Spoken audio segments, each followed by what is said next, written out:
बरपेटा रोडआव गाजा गोमजायै मेहेरगोनां 19थि रंजालि बैसागु फोरबो फालिदों। बरपेटा रोडनि मिनि स्टेडियामाव बरपेटा रोड बर' हारिमु आफादा दिनै सानसेनि मेहेरगोनां हाबाफारिजों गाजा गोमजायै 19थि रंजालि बैसागु फोरबो फालिदों। रंजालि बैसागु फोरबो फालिनाय हाबाफारियानो फुंबिलिनि समाव बैसागुनि फिरफिला बिरहोनाय हाबाफारि जागायो। बेबायदिनो बिफां गायनाय, सावगारि बोनाय बादायलायनाय, गेलेमु बादायलायनाय बायदि हाबाफारि लानायखौबो मिथिनो मोननाय जादों। बेलासिनि बान्था राननाय हाबाफारियाव सालबारि बियाबनि MCLA जय मुसाहारि, बरपेटा रोडनि मिउनिसिपाल बर्डनि मासिगिरि राजेश सरकार, बर' सावथुन फावखुंगुर अम प्रकाश केरकातारि, बरपेटा रोड थानानि OC अम प्रकाश तिवारी बिथांमोना बाहागो लागोनखौ मिथिहोदों। जोंनि बरपेटा रोडनि रंजालि बैसागो फालिनो लानाया जोंनिया जागायनाय जाबाय।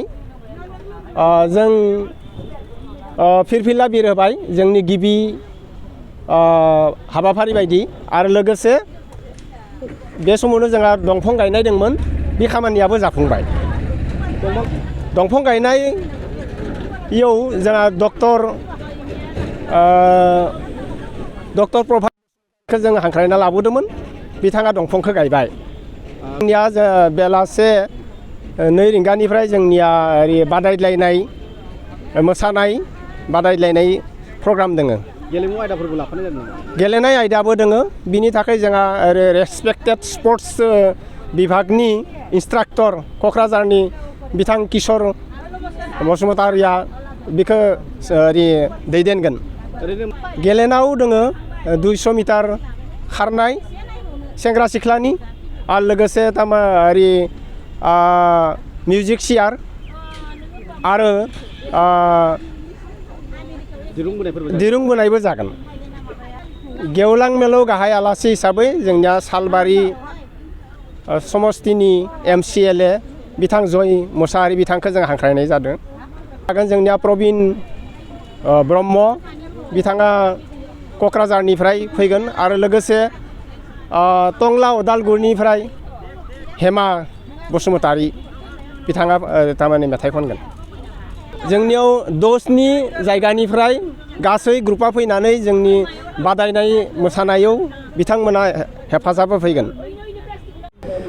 आं बे जोंनि बैसागो फालिथायनि गेजेरजों जे दंफां गायनायनि मोनसे हाबाफारि लादों, बेयाव जा गोबां गुरुत्व दङ। मानो होनबा बर्तमान जुगाव जों दंफां लाइफांखौ जुदि गायहोलाङाबा जों खैफोदाव गोलैनो हागौ।